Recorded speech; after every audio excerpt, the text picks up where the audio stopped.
Thank you for your valuable insights, everyone. It is obvious that MIL faces numerous legal, ethical, and sociological challenges, but by working together, we can conquer them in a proper and legal manner. Thank you for taking part in this panel discussion.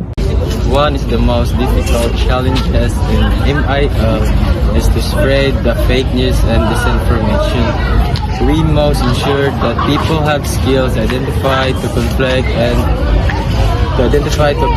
and fake news. The solution is to hold the media accountable for their actions. We must ensure that the media adheres to their ethical standards and does not spread misinformation. Another problem that arises in MIL is the issue of privacy. People's personal information must be safeguarded and not misused. As a journalist, we must be liable and accountable for what we are disseminating. We must be ensured that our source and are trustworthy, that our story are accurate. We must also address the problem of media bias. We must make that our stories are accurate and equitable. As bloggers, we have to guarantee that our content does not harm others. We must be aware of the power that our words have. The issue of social justice is one of the difficulties in MIL. We must ensure that people have access to information that will assist them in fighting for their rights.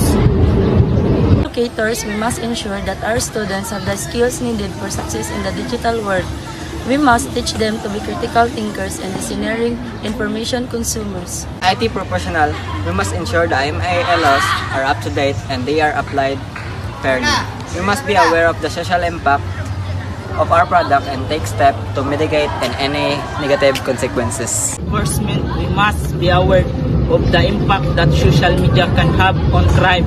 We must take care not to violate people's privacy or misuse their personal information. Ensure that the MIL laws are up to date and that they are applied fairly. We must ensure that people's rights are upheld and that justice is served. As parents, we must monitor our children online activities. We must ensure their safety and that they are not exposed to harmful content. We must have to be mindful of our digital footprint as teenagers. We must be cautious what we post online and know how it may affect in the future. We must also be aware of the negative effects that social media can have on our mental health.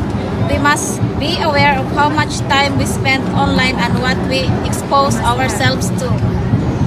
The issue of social justice is one of the difficulties in MIL. We must ensure that people have access to information that will assist them in fighting for their rights. As business owner, we must be aware of the societal impact that our products or services may have. We must take care not to contribute harmful to practices or spread false information.